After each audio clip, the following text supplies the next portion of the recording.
السلام عليكم ورحمة الله وبركاته. بسم الله الرحمن الرحيم.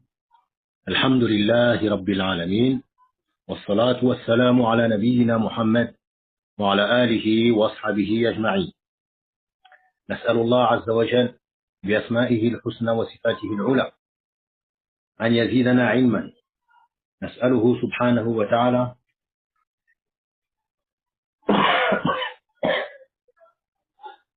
أن يعلمنا ما ينفعنا وأن ينفعنا بما علمنا، إنه هو العليم الحكيم. ربنا هب لنا من أزواجنا وذرياتنا قرة أعين واجعلنا للمتقين إماما. وبعد.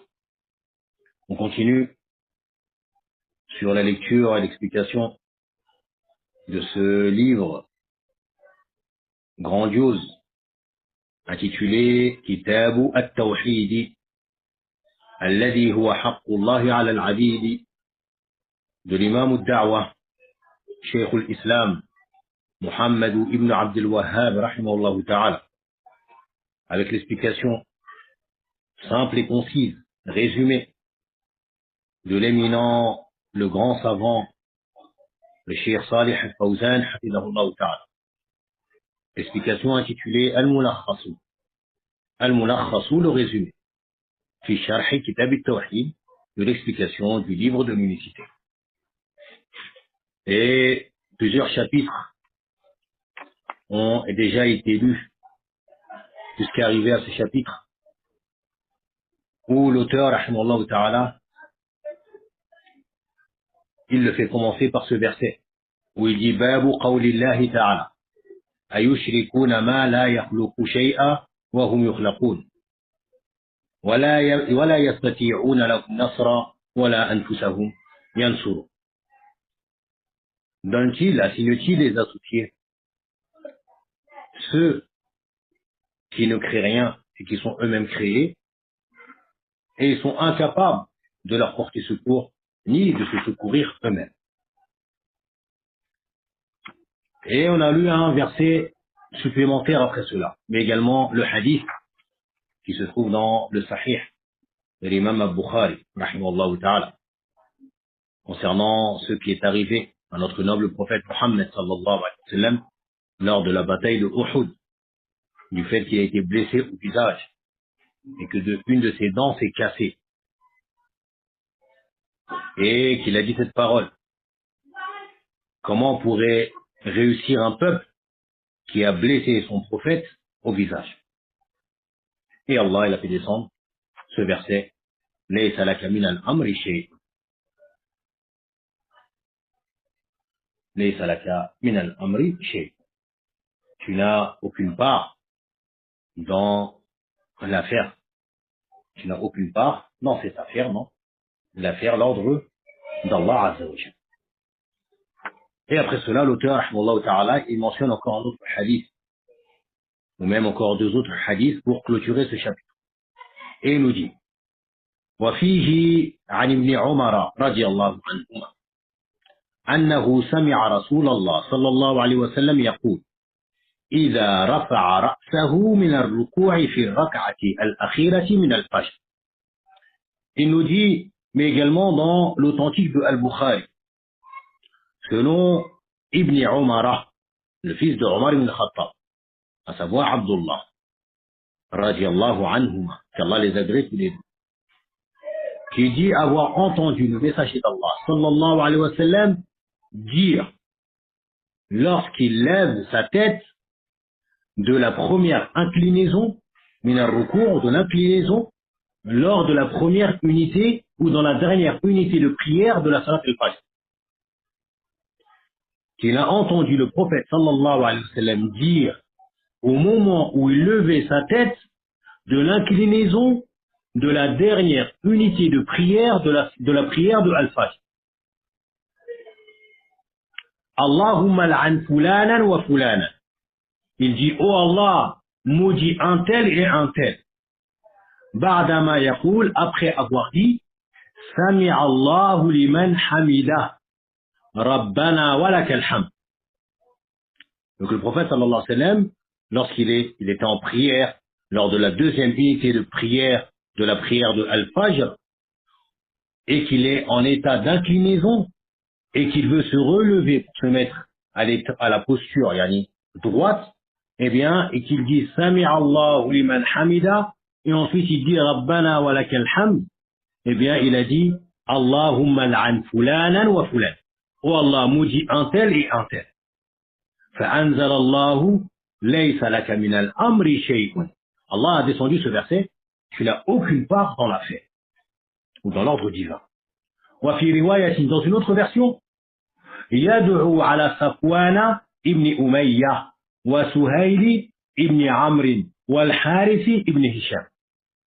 Dans une autre version du hadith, il y a une mention plus précise des personnes contre lesquelles le prophète sallam invoquait, à savoir Safwan ibn Umayya, le fils de Umayya ibn Khalaf, mais également Suhail ibn Amr, qui était un des chefs respectés de Quraysh, ou Al-Harith ibn Hisham, également un des chefs de Quraysh, qui était le frère de Abu Jahl. Donc il invoque contre eux. Dans une autre version, il mentionnait que également était inclus dans cette invocation, dans cette malédiction, il était inclus également Abu Sufyan, mais également Abu Sufyan. Car à cette époque-là, ce sont eux, les têtes, les chefs de la mécréance, et encore plus ceux qui étaient les ennemis les plus farouches lors de cette bataille. Eh bien, Allah a fait descendre le verset Laysa laka min al-amri shay. Tu n'as aucune part dans l'ordre divin. Le cheikh, hafidahullah ta'ala, il nous dit, fi tarjama, dans la biographie de ceux qui sont mentionnés. Ibn Omar. Il s'agit de Abdullah ibn Omar ibn al-Khattab. Il s'agit de Abdullah, le fils de Omar ibn al-Khattab, c'est-à-dire Sahabiyun Jali, qui est un noble compagnon. Min Ubbadi Sahaba, qui fait partie des compagnons les plus fervents en adoration. Ubbadi Sahaba, les plus fervents dans l'adoration d'Allah Azza wa Jalla. Wa ulama'im, mais également parmi leurs savants. Parmi leurs savants, les savants, un savant parmi les Sahaba. Mata sanata salisa wa sab'in. Il est mort en l'an 73 de l'Égypte. Il est mort en l'an 73 de l'Égypte. Savoir que Abdullah ibn Omar, qui fait partie des jeunes compagnons, à l'époque du prophète sallallahu alayhi wa sallam, du vivant du prophète sallallahu alayhi wa sallam. Car, comme il l'a mentionné, il est né environ 10 ans avant la Hijra. Il est né environ 10 ans avant la Hijra. C'est-à-dire, vers l'an 3 de la prophétie du prophète sallallahu alayhi wa sallam. Dans sa description également, il est mentionné qu'il est l'enfant de Omar qui lui ressemblait le plus. L'enfant de Omar qui lui ressemblait le plus. Il avait d'autres enfants, il n'avait pas que Abdullah. Et celui qui lui ressemblait le plus, eh bien, c'était Abdullah. Mais également, il est mentionné qu'il était celui qui imitait le plus le prophète sallallahu alayhi wa sallam. Il n'a pas laissé une chose que le prophète sallallahu alayhi wa sallam a fait à un endroit sans qu'il l'ait fait. Il va le faire. Ceux dont il voyait le prophète sallallahu alayhi wa sallam faire, eh bien, il fait la même chose. Radiallahu anhu. Mais également, il fait partie, donc, comme on l'a mentionné, il fait partie des jeunes compagnons, et lors de cette bataille de Uhud, il n'a pas assisté à la bataille de Uhud. Il n'a pas assisté à la bataille de Uhud. Pourquoi? Tout simplement, il était trop jeune. Tout simplement, il était trop jeune. Il y a eu la bataille de Uhud qui a eu lieu en l'an 3 de l'Hégire. On a dit qu'il est né 10 ans avant l'Hégire, donc il avait 13 ans. Bien qu'il s'est présenté, et il a intégré les rangs de l'armée, des soldats. Lui ainsi que d'autres jeunes de son âge, pour participer à cette bataille dans la voie d'Allah, fi sabilillah. Comme il est mentionné, il est venu et lui ainsi que d'autres, donc ils se mettaient dans les rangs des soldats et ils gonflaient leurs torses. Et ils essayaient de se faire montrer, se faire voir au prophète sallam comme étant capable de résister au combat. Mais le prophète sallam les a envoyés, lui ainsi que d'autres. Ils les ont envoyés retourner. Lui, Abu Sa'id al-Khudri, Al-Bara ibn Azib, Oussama, il les a envoyés retourner. Vous êtes trop jeunes. Car l'âge requis, à cette époque, c'était 15 ans. L'âge requis à Afwan, c'était 15 ans. Il nous dit وفيه أي في صحيح المراد صحيح البخاري. Ce qui est voulu ici, c'est donc l'authentique de Al-Bukhari. أنه سمع رسول الله. Il a entendu le messager d'Allah.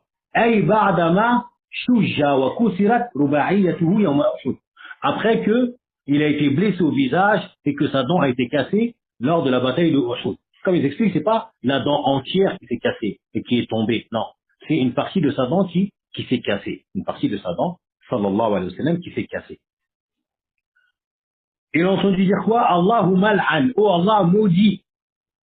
Ay utrud wa ab'id min rahmatika. Renvoie et éloigne de ta miséricorde. Car la malédiction, al-la'natu, c'est, comme ils disent, at-tardu min rahmatillah. Ou al-ib'adu min rahmatillah. Le fait de renvoyer, de rejeter, de éloigner de la miséricorde d'Allah, c'est ce par quoi est expliqué al-la'nu, la malédiction. Fulanan wa fulan, yani un tel et un tel. Minhum Safwan ibn Umayya wa Suhayl ibn Amr. Suhayl ibn Amr, c'est celui par qui a pu se conclure le pacte de Al-Hudaybiyah. Le pacte de Al-Hudaybiyah en l'an 6 de l'Hégire, alors que le prophète venait pour faire la Umrah et que les associateurs de la Mecque nous interdit cela. Nous interdit non. Tu n'entres pas pour faire la Umrah. Puis ils ont commencé à envoyer des émissaires pour essayer de conclure un pacte avec le prophète sallallahu alayhi wa sallam. 1, 2, 3, et ensuite, par la suite, cela a été conclu par Suhayl, qui fait référence à la facilité. Lorsque le prophète l'a vu arriver, il a dit, Ahada Suhayl ibn Amr, il a dit, Qad sahula amrukum. Qad sahula lakum amrukum. Votre affaire vient d'être allégée.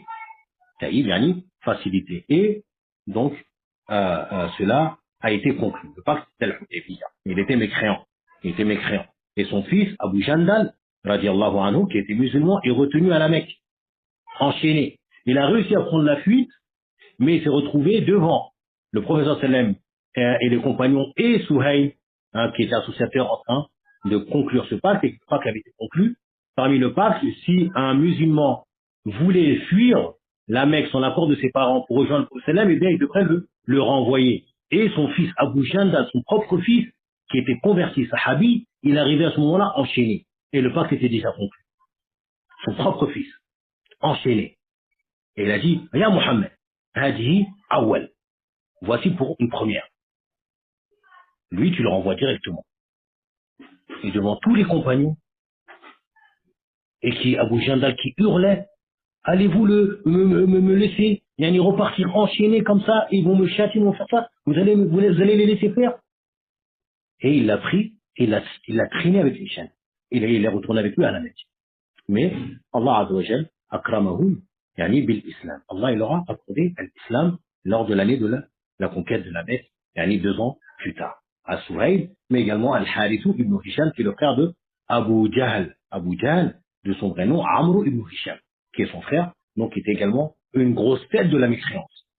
Mais Allah Azza wa Jal, donc, les a favorisés et les a anoblis en leur accordant cet islam. Mais également dans une version, comme j'ai mentionné, Abu Sufyan également, qui était le général, le commandant lors de cette bataille de Uhud, car les grosses têtes, les grands chefs avaient été tués lors de la bataille de Badr. Donc, Abu Sufyan a été promu commandant de l'armée de Quraysh. Et cela jusqu'à sa conversion. C'est lui qui va les ramener à la bataille de Uhud, en tant que chef. C'est lui qui va les ramener lors de Al-Khandaq, la bataille des tranchées, et également d'autres expéditions qu'il va mener contre les musulmans. Comme le Badr, la troisième bataille de Badr, qui n'a pas eu lieu, mais il était sorti avec l'armée musulmane. Donc le prophète il invoque contre ces gens-là. Et Allah Azza wa Jal, donc il lui a fait descendre ce verset.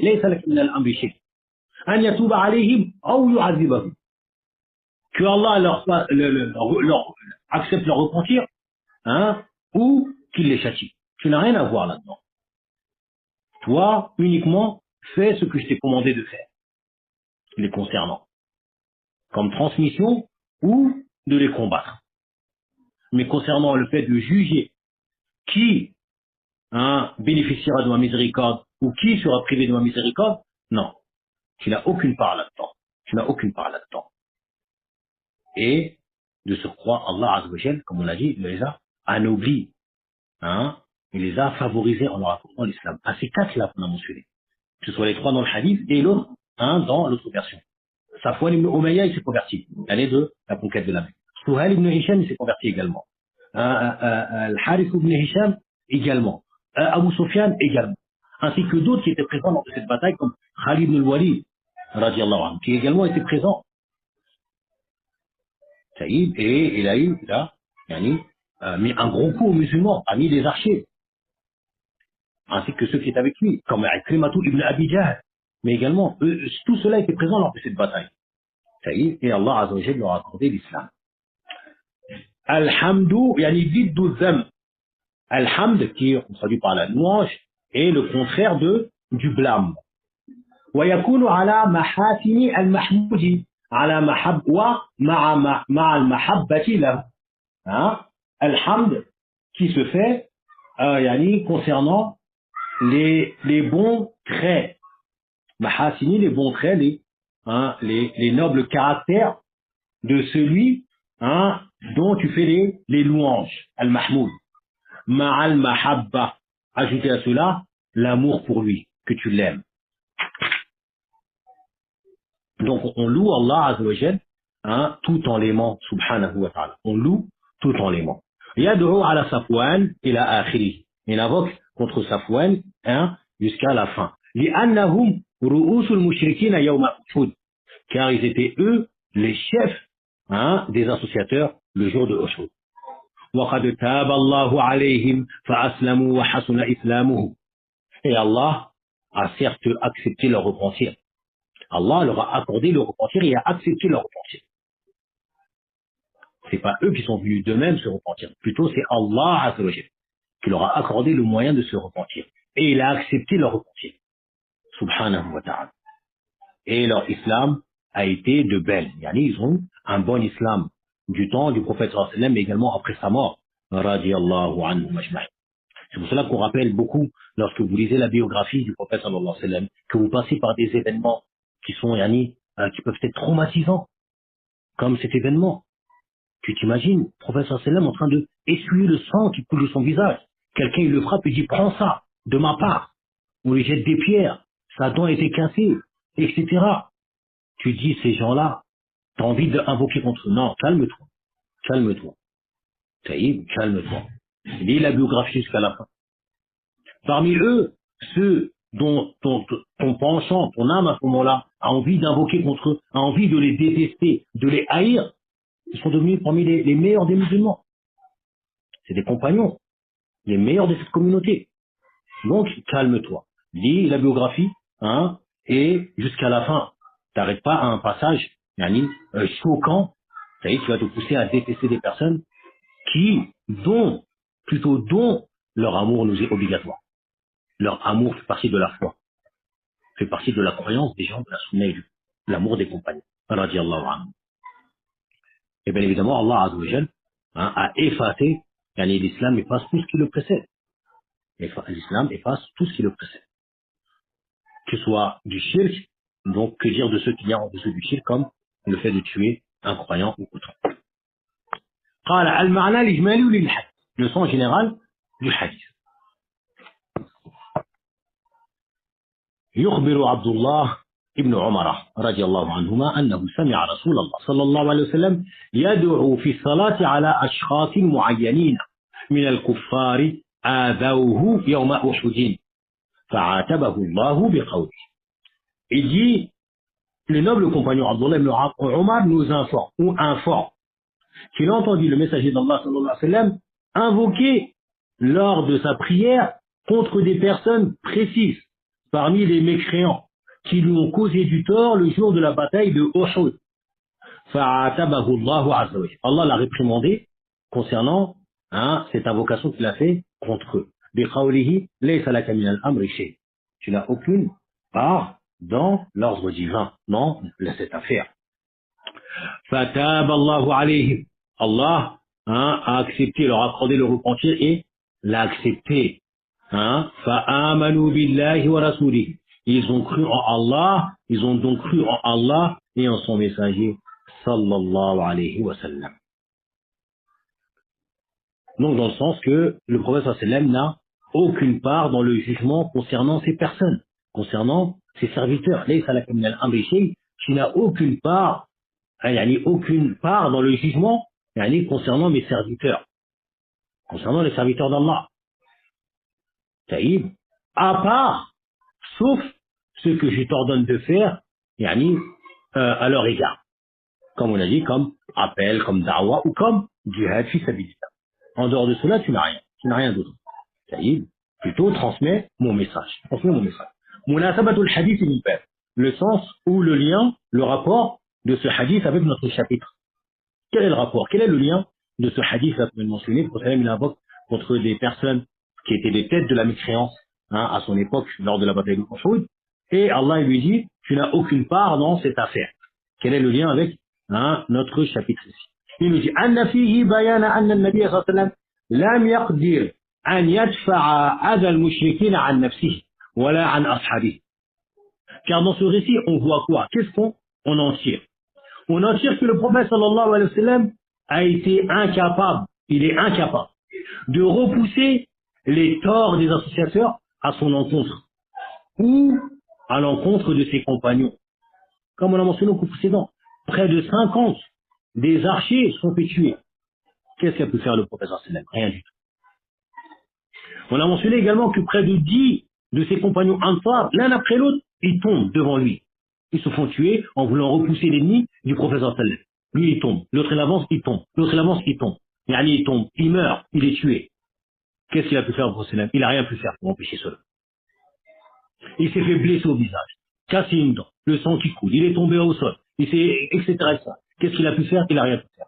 Ni pour sa propre personne, ni pour ses compagnons, radiyallahu anhum, qui sont près de 70 à être tombés martyrs lors de cette bataille de Uhud, radiyallahu anhum. Bal laja'a ila rabbihi al-qadiri al-malik. Mais plutôt, il est retourné, il a cherché refuge, protection auprès de son Seigneur, celui qui est capable de toutes choses et qui est le maître, le souverain. مما يدل على بطلان ما يعتقده عباد القبور في الأولياء والصالحين. De cela, on a la preuve de la nullité et la fausseté de ce qu'a pour conviction les adorateurs des tombes, des occupants des tombes.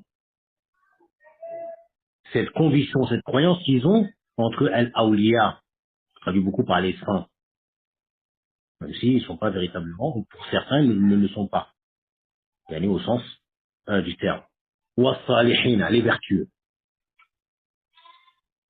Ils ont pour conviction que ces morts parmi les saints, al-awliya wa salihin, eh bien, ils peuvent leur procurer un profit ou éloigner d'eux un mal.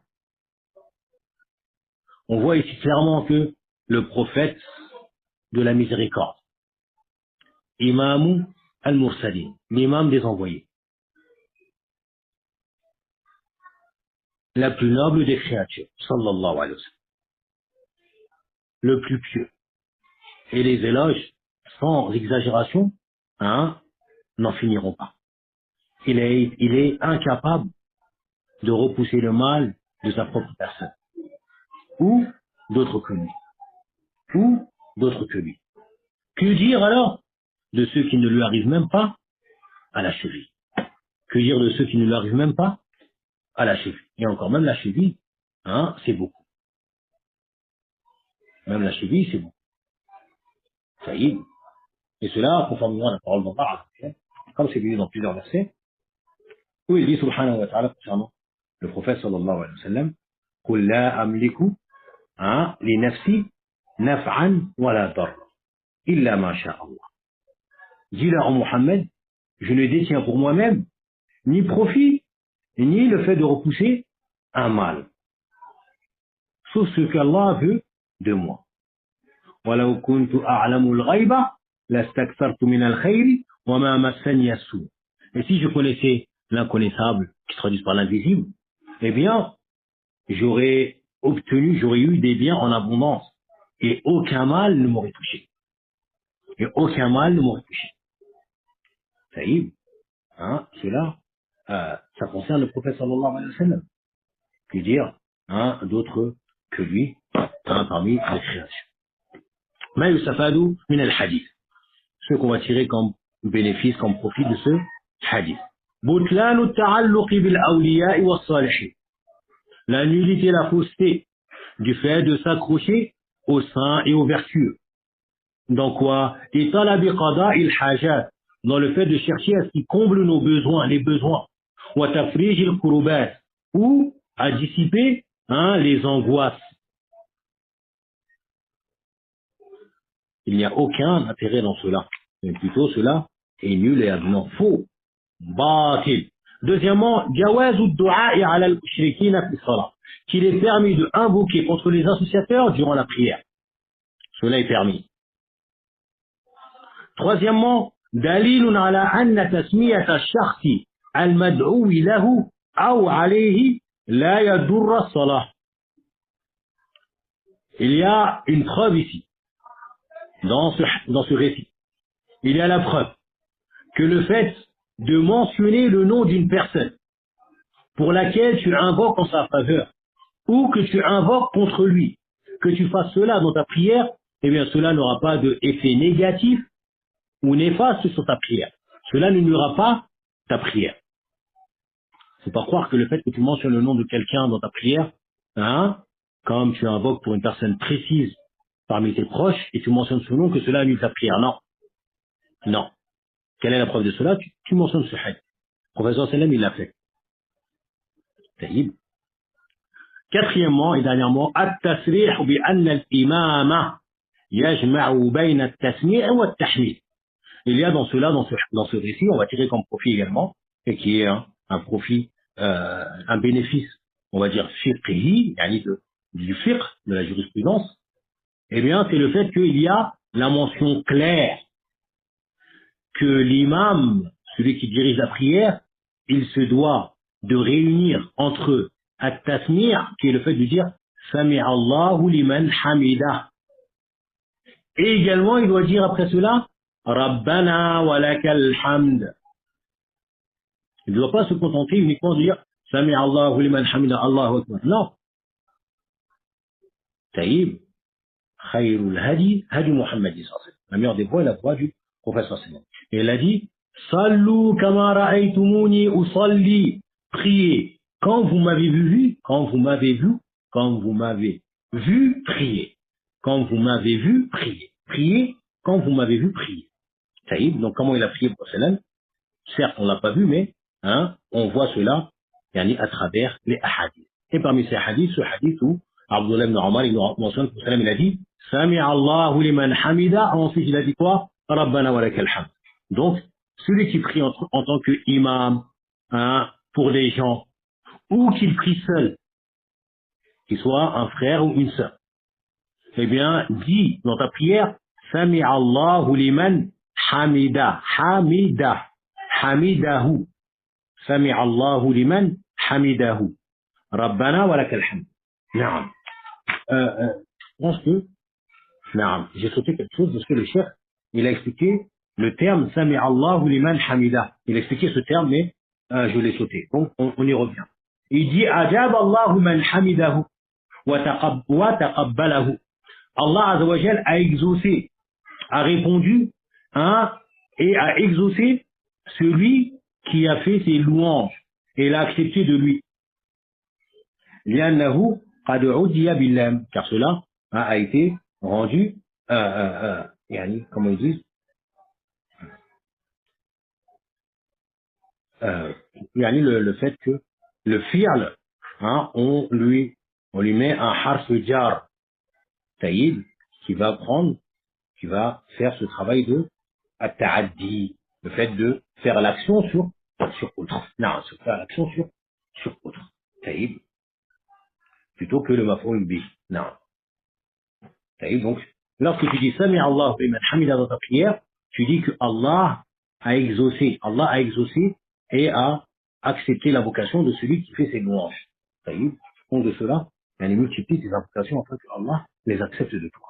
Le hadith qui vient après cela, qui est le dernier hadith du chapitre, où il nous dit l'auteur, وفيه عن أبي هريرة رضي الله عنه, et également dans le Sahih de Al-Bukhari, selon Abu Huraira رضي الله عنه, قال, il a dit, قام رسول الله صلى الله عليه وسلم حين أنزل الله عليه.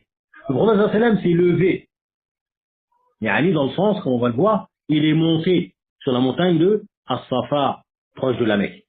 Il est monté sur la montagne de As-Safa, proche de la Mecque. Lorsque Allah lui a fait descendre le verset dans la sourate Ash-Shu'ara, la sourate qui est traduite par les poètes. À la fin de la sourate, Allah, Azza wa Jalla, dans cette sourate, qui fait partie des sourates Makkiya, les premières sourates qui ont été révélées au Salam, Allah lui mentionne le récit d'une multitude de prophètes. Nuh, Hud, Salih, Lut, Shu'aib. Allah lui mentionne ces récits, wa Moussa, afin de raffermir son prophète sallallahu alayhi wa sallam. La mission que tu entreprends, eh bien, tes frères avant toi, eh bien, sont passés par là. Et regarde ce qu'il a été, des criminels. Allah y mentionne le prêche de Nuh et de ceux qui a été de son peuple, qui ont mécru en lui. Dans le sens, toi, il transmet le message, patience, endure, voilà, aqibatu lil muttaqin. Et la bonne fin, la fin heureuse, appartiendra aux croyants ou aux pieux. Allah, donc, il révèle ces versets afin de le soutenir et le raffermir. Et parmi les versets de cette sourate, il y a ce verset où Allah Azza wa Jalla dit au prophète wa anzir ashirataka al-aqrabin. Et avertis, yani, ceux de ta famille les plus proches de ta famille ou de ton clan. Wa anzir ashirataka al-aqrabin, ceux qui te sont les plus proches. Taïb, de cela, bien évidemment, toute personne qui commence la da'wah, il doit commencer par qui? Par ceux qui lui sont proches. Mais également par al-fuqara, des pauvres, ceux qui n'ont pas d'orgueil en eux. Ils ne possèdent rien, ils sont dénués d'orgueil. Commence également par eux. Tu les réunis et tu leur donnes le bon conseil. Faqala, donc le prophète, lorsque ces versets lui sont descendus, qu'est-ce qu'il a fait? Il a mis cela en exécution directement. Il est parti, il est monté sur le mont Safa, proche, dans la Mecque, proche de la Kaaba. Faqala, ya ma'ashara Quraysh, ou kalimatan nahwa. Il a dit, ô clan de Quraysh, ou ô gens de Quraysh, peuple de Quraysh. Ou, Abu Huraira, il dit, ou kalimatan nahwa, ou une parole similaire. Taïb, ici, comme on va voir, c'est un doute du rapporteur qui est Abu Huraira. Le prophète, il n'a pas dit kalimatan nahwa. Non. Taïb, le prophète a dit, oh, ya mahshara Quraysh. Ou il a dit une parole qui est similaire à celle-ci. Ishtaru anfusakum, la ughni ankum min Allahi shay'a. Rachetez vos âmes, vos propres personnes, yani de la colère d'Allah, dans le sens du châtiment d'Allah. La ughni ankum min Allahi shay'a. Je ne vous serai d'aucune utilité, yani devant Allah ou auprès d'Allah. Je ne vous serai d'aucune utilité. Je ne peux pas vous accorder quoi que ce soit parmi mon secours ou mon aide auprès d'Allah, si vous ne rachetez pas vos propres personnes. Puis il a dit, Ya Abbas ibn Abdul Muttalib, ô Abbas, fils de Abdul Muttalib, La ughni anka min Allahi shay'a. Je ne te serai d'aucune utilité, d'aucun profit auprès d'Allah. Ya Safiyatu, Ammata Rasulillah, Ya Safiya, tante paternelle du messager d'Allah. Il appelle son peuple, Quraysh. Puis il appelle son oncle paternel, Al-Abbas, qui est son oncle, le frère de son père, le frère de même père, le frère de même père et de même mère, le frère de même père et de même mère. C'est Hamza qui est uniquement le frère de même père, du père du prophète sallallahu alayhi wa sallam, mais pas de même mère. Pour Safiya également. Safiya, qui est la tante paternelle, mais uniquement de même père, avec son père Abdullah. Ils ne sont pas de même mère. Ya Safiyatu, Ammata Rasulillah. Oh Safiya, tante du messager d'Allah. La ughni anki min Allah shay'a. Je ne peux rien pour toi, auprès d'Allah. Je ne te serai d'aucune utilité auprès d'Allah. Puis, il va dire quoi? Ya Fatimatu, binta Muhammadin. Oh Fatima. Il appelle sa fille également. Oh Fatima, fille de Muhammad. Salini min mali ma shi'ti. Demande-moi de mes biens tout ce que tu veux, ce que tu désires. Demande-le-moi. La ughni anki min Allah shay'a. Auprès d'Allah, tu ne te serais d'aucune utilité. Tout ceci dans le sens, si vous ne rachetez pas vos personnes auprès d'Allah, en croyant en lui et en lui obéissant. Si vous ne faites pas cela, le lien qui nous lie, toi tu es mon oncle paternel, toi tu es ma tante paternelle, toi tu es ma propre fille, vous êtes mon clan, je ne vous serai d'aucune utilité. C'est pas parce que je suis le messager d'Allah, sallallahu alayhi wa sallam, que cela va vous garantir l'entrée au paradis et le fait d'être préservé de l'enfer. Alors que vous ne croyez pas en Allah, ni ne lui obéissez, mais plutôt vous lui désobéissez ouvertement, en vous adonnant à l'associationnisme. L'auteur, hafidahullah ta'ala, nous dit Abu Hurayrata. قيل الصحيح أن اسمه عبد الله ابن صخر أو عبد الرحمن عبد الرحمن ابن صخر. Il a été dit que le plus authentique, c'est que son vrai nom, son nom, car ils ont divergé, les savants ont divergé concernant son nom, eh bien, c'est qu'il s'appelle Abdurrahman ibn Sakhr, Ad-Dawsi de la tribu Ad-Daws, qui vient du Yémen. Min Fudala is-Sahabat, qui fait partie des plus méritants des compagnons. Wa Huffazihim, parmi les plus savants. Bien évidemment, il est celui qui a mémorisé parmi ceux qui a mémorisé le plus des informations concernant le prophète sallallahu alayhi wa sallam. Et notamment ce hadith. Ce récit-là, il a lieu quand? Il a lieu avant la hijra, à la Mecque. Dans les débuts de la prophétie du prophète sallallahu alayhi wa sallam, vers l'an 3 comme ça de la prophétie. Vers l'an 3 comme ça de la prophétie. 3 à 5, dans les débuts de la prophétie. Lorsque Allah lui a ordonné de commencer la da'wa publiquement et ouvertement. Abu Huraira, il était où à ce moment-là? Abu Huraira, il était inconnu à ce moment-là. Il n'était même pas musulman. Abu Huraira. Il était au Yémen. Khalas.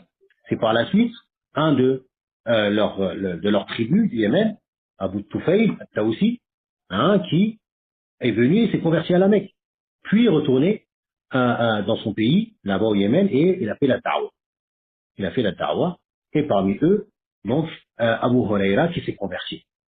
Et Abu Huraira, il va venir rejoindre le prophète sallallahu alayhi wa sallam à Médine. Quand ça, en l'an 7 de l'Hégire. Lors de la bataille de Khaybar. Il va arriver à la fin de la bataille de Khaybar, radiyallahu anhu, qui fait partie des pauvres parmi les compagnons, Abu Huraira. Il fait partie des pauvres, il est venu lui et sa mère également, qui est venue avec lui, du Yémen, ainsi que d'autres personnes. Sa mère qui s'est convertie, radiyallahu anhu. Bien. Wa ulama'ihim, il fait partie des savants. Rawa aksara min khamsati alafi hadith. Il a rapporté plus de 5000 hadiths. توفي سنة 7 أو 8 أو 59 للهجرة. Il est mort soit vers l'an 57 ou 58 ou 59 de l'Hégire. Également ikhtilaf, mais le plus probable, comme il est mentionné, c'est qu'il est mort en l'an 57 de la Hijra. Dans certains récits, il est mentionné qu'il est, lui, celui qui a prié sur Aïshata, radiallahu anha, lorsqu'elle est décédée. C'est lui qui a prié sur elle. Abu Huraira, sa kunya, qu'il a été donné par le prophète sallallahu alayhi wa sallam, du fait qu'il avait un petit chat avec lui. Le chat qu'on appelle Hirrun. Hirrun. Le ha et le ra avec une shadda. Et le tasghir, qui s'appelle, en français, on va dire le diminutif, qui est le fait de remplacer les voyelles ou le wazn par fu'ailun. Donc c'est devenu Huraira. Hurairatun. Donc dans le sens, un petit chat. Abu, le petit chat. Et le père du petit chat, car il avait un petit chat avec lui. Radiallahu anhu. فيه أي في صحيح البخاري. Donc dans le Sahih de Al-Bukhari. قام أي صعد على الصفا. قام dans le hadith. قام Rasulullah, dans le sens il est monté sur le mont As-Safa, qui est un monticule près de la Kaaba. Là où les gens font ce rite lors de la Umrah ou du pèlerinage, qui est le va-et-vient entre Safa et Marwa, comme l'a fait la mère de Ismaïl, qui est Hajar, lorsqu'elle a recherché de l'eau, lorsque le prophète Ibrahim l'a déposé à la Kaaba, ou au pied de l'endroit où il allait construire la Kaaba à la Mecque. Et que l'eau lui manquait, donc elle montait sur le mont Safa, puis elle descendait, elle allait sur le mont Marwa, elle a fait cela à 7 reprises, le va-et-vient. فعشيرتك يعني العشيرة أو عشيرة الرجل هم بنو أبيه والأبنون أو قبيلته qui sont al-ashiratu, qui traduisent par les proches, le clan, disent le clan, mais qui sont les proches, ashiratu rajuli, yani les proches du côté banu abihi, du côté du père, parmi ceux qui sont de sa tribu, ceux qui sont proches. Taïb, ou qabilatu, ou encore le terme et renvoie à la tribu directement. Soit la tribu, soit les proches du père, les proches du côté paternel. Voilà, les proches du côté paternel. Al-aqrabin, yani, ay al-aqraba fal-aqrab minhum. Donc commence par les proches, puis les moins proches parmi eux. Commence par ceux qui sont proches, très proches, puis les moins proches. Donc dans cela, le prophète il a commencé par Abbas, wa Safiya et Fatima, qui sont les plus proches. Waya ma'ashara, al-ma'asharu, yani al-jama'a, qui est le groupe. Al-ma'ashar, qui est al-jama'a, le groupe. Aw kalimatan binasbin, ou une parole, yani qui est mansoub ici, atfun ala ma qablahu, qui est coordonné à ce qui est venu avant. Ay, aw qala kalimatan nahwaha, shakkun min al-rawi. Dans le sens, ou bien il a dit une parole similaire, une parole dans ce genre. Et ceci est un doute du rapporteur.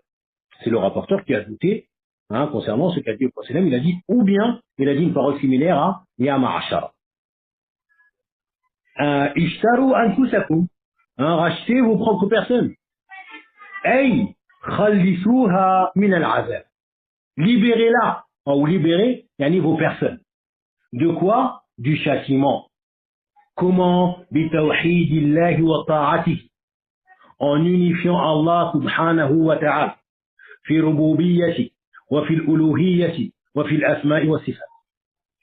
Wa aidan bita'atihi. Mais également en lui obéissant. C'est quoi obéir à Allah? Anta fa'ala ma amaraka bih. Wa anta truka wa tashtaniba ma nahaka anhu. C'est quoi obéir à Allah? C'est exécuter, faire tout ce qu'il t'a ordonné de faire. Et t'éloigner, délaisser tout ce qu'il t'a interdit de faire. C'est ça l'obéissance. L'obéissance, ça inclut les deux. Faire ce qu'on t'a ordonné de faire. Ne pas faire et t'éloigner de ce que on t'a interdit de faire. وَلَا تَعْتَمِدُوا عَلَى شَرَفِ النَّسَبِ. Et ne vous reposez pas sur la noblesse de la lignée, en disant, oh nous c'est bon, on est à l'aise. Notre petit-fils ou notre neveu, c'est le messager d'Allah. Ah moi c'est bon, je suis tranquille, mon père, c'est le messager d'Allah. Non, pas se reposer sur ça. Ou on est des descendants du prophète sallallahu alayhi wa sallam. Donc nous, c'est garanti pour nous. Là. Pas se reposer sur ça. La ughni anka min Allah shay'a. Vous savez, il a dit comme ça. Il ne te serait d'aucune utilité, aucun secours, aucun profit. Je ne peux rien faire pour toi auprès d'Allah. Si tu n'es pas croyant. Si tu n'es pas croyant. Si tu es croyant, il pourra intercéder en ta faveur. Bidnillahi ta'ala, comme il a dit lui-même. Hein, il a réservé son intercession pour ceux qui adorent Allah seul et qui ne vont pas donner d'associés. Nasallallahu azza wa jalla la ja'alana minhum. On demande à Allah qui nous compte parmi eux. La ughni ankum min Allahi, la adfa'u ankum adab Allah. Je suis incapable de repousser de vous le châtiment d'Allah. رفع لما قد يتوهم أنه يغني عنه من الله شيئا بشفاعته. Et cela afin de dissiper ce que ces gens-là pourraient s'imaginer du fait qu'il peut, le professeur sallam, leur être un profitable par son intercession. Non. Tant que vous ne serez pas croyants, je ne serai nullement profitable pour vous auprès d'Allah, ni vous secourir ou autre que cela. Abbasun wa Safiyatu wa Fatimatu. Donc ces trois prénoms, Abbas qui est l'oncle paternel du prophète sallam. Abbas qui est l'oncle paternel du prophète sallam. Wa Safiyatu qui est sa tante paternelle. Safiyatu bintu Abdul Muttalib qui est sa tante paternelle. Qui est la sœur de Hamza, même père, même mère. Qui est la sœur de Hamza, même père, même mère. Elle était présente également lors de la bataille de Uhud, et a soigné les blessés. Et elle a demandé à voir le corps de son frère, mais le prophète a demandé aux compagnons de la retenir, pour ne pas qu'elle voie cela. Pourquoi? Car Hamza, radiallahu anhu, ainsi que d'autres parmi les compagnons, ont été mutilés. Taïb, ce qui revient encore à ce qu'on a mentionné tout à l'heure. Le prophète il était incapable de repousser cela. Alors que quoi?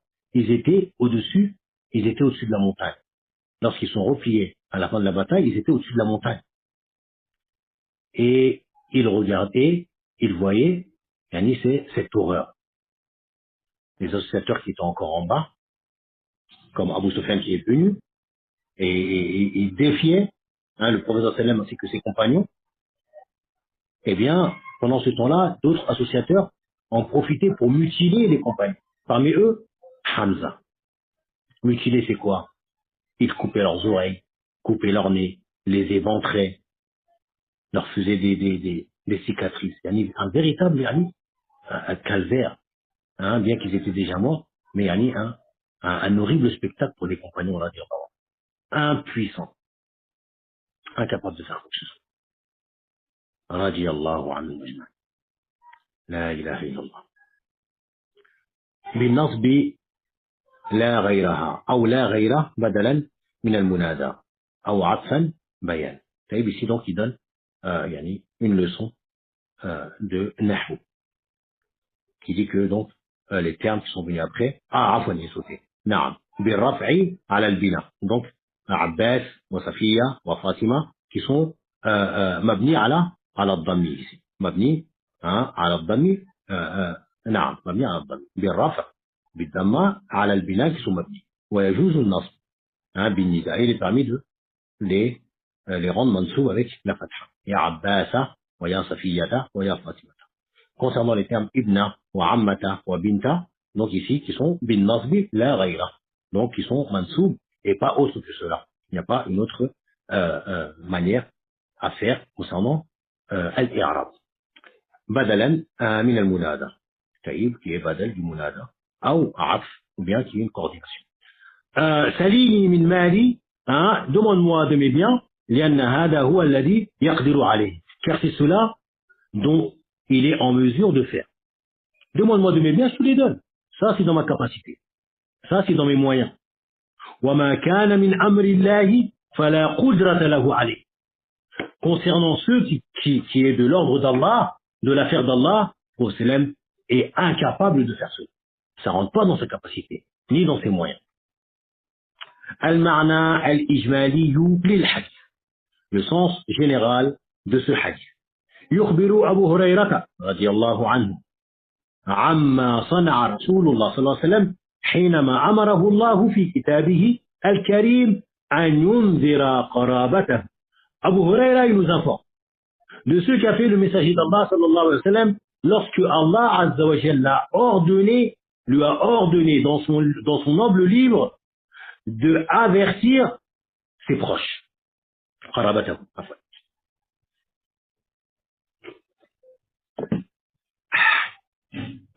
أنه قام ممتثلا أمر ربه.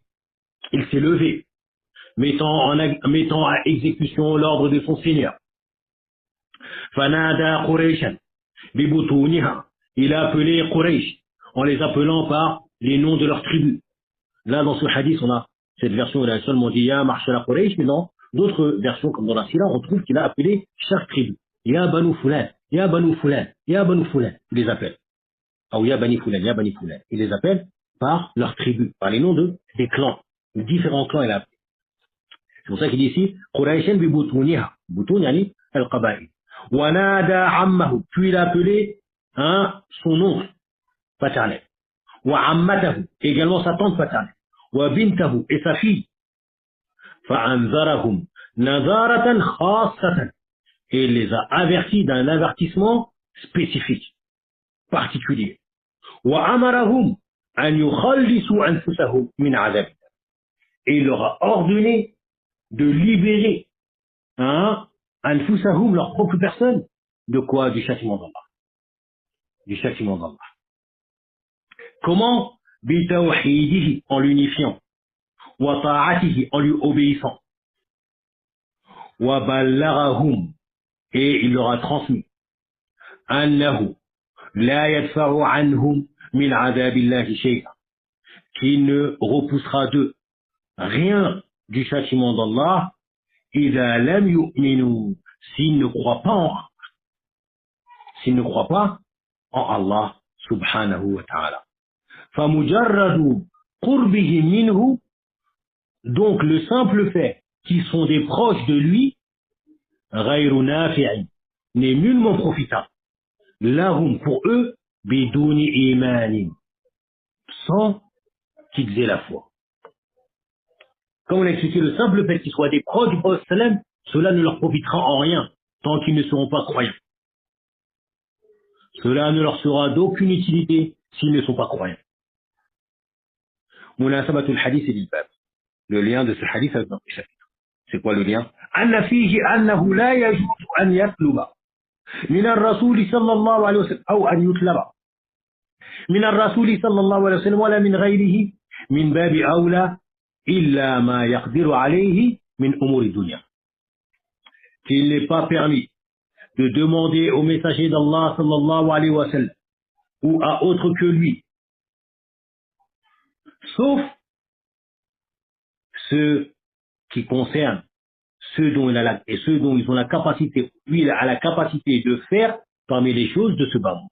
Min umuri dunya. En dehors de cela, eh bien, il n'est pas permis de demander quoi que ce soit au messager d'Allah sallallahu alayhi wa sallam ou à autre que lui, Non. Et cela, bien évidemment, de son vivant. Taïb, donc après la mort du prophète, tu lui demandes rien. وَأَمَّا مَا لَا يَقْدِرُ عَلَيْهِ إِلَّا اللَّهُ فَلَا يَجُوزُ أَنْ يُطْلَبَ. Et concernant ceux que seul Allah peut faire, les choses dont seul Allah a la capacité de faire, eh bien, il n'est pas permis de demander cela. فَلَا يَجُوزُ أَنْ يُطْلَبَ إِلَّا مِنَ اللَّهِ. Il n'est pas permis de les demander à autre si ce n'est à Allah subhanahu wa ta'ala.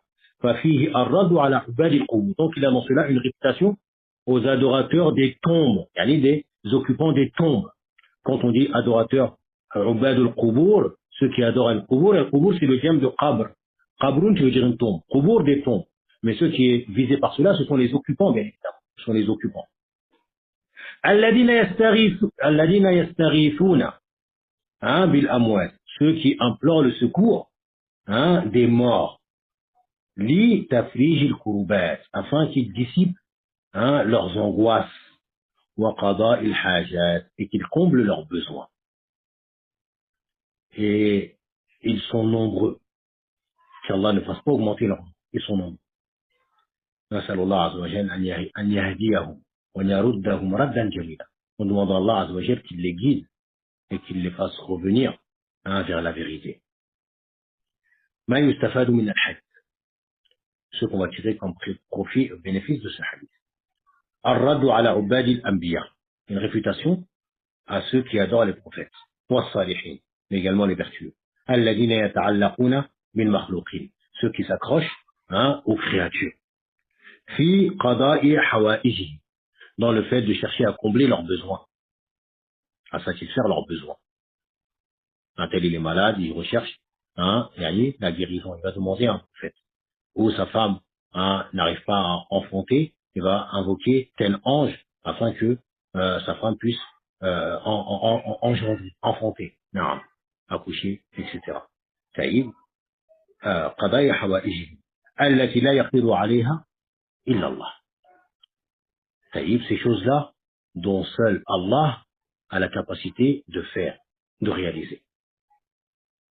La guérison se trouve auprès d'Allah. Demande-la à celui qui la possède. طيب, tous ces biens appartiennent à Allah, demande-le lui. Pourquoi tu vas te fatiguer à demander cela à un autre qu'Allah, qui ne possède rien, qui n'a pas les moyens de s'apporter un profit à lui-même, ou de repousser de lui-même un mal. Comment peut-il le faire pour autre que lui? Comment peut-il le faire pour autre que lui? ثانيا أنه لا يجوز أن يطلب من العبد إلا ما يقدر عليه, qu'il n'est pas permis de demander à un serviteur quoi que ce soit en dehors de ce qui est à sa portée, dans ses moyens, dans sa capacité de faire. إلا ما يقدر عليه, ce dont il est capable de faire, ce qui est à sa portée, dans ses moyens. Troisièmement, مسارعة النبي صلى الله عليه وسلم إلى امتثال أمر ربه وتبليغ رسالته صلى الله عليه وسلم. L'empressement du prophète sallallahu alayhi wa sallam dans la mise à exécution de l'ordre de son Seigneur.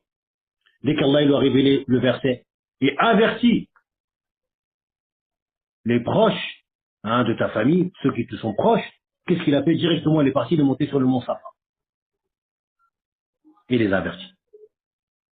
L'empressement à exécuter l'ordre de son Seigneur, mais également dans la transmission du message d'Allah, mais également dans la transmission du message de son Seigneur subhanahu wa ta'ala.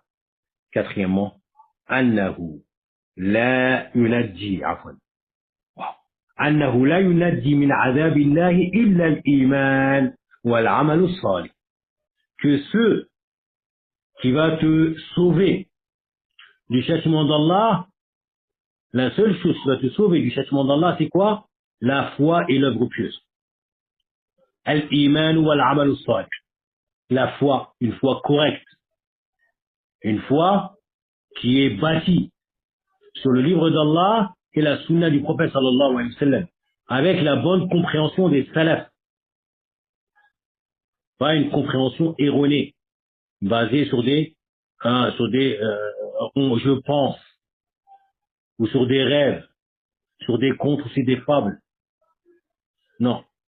Basée sur la compréhension qu'a légué le prophète sallallahu alayhi wa sallam à ses compagnons, qu'ils ont transmis à ceux d'après eux jusqu'à aujourd'hui.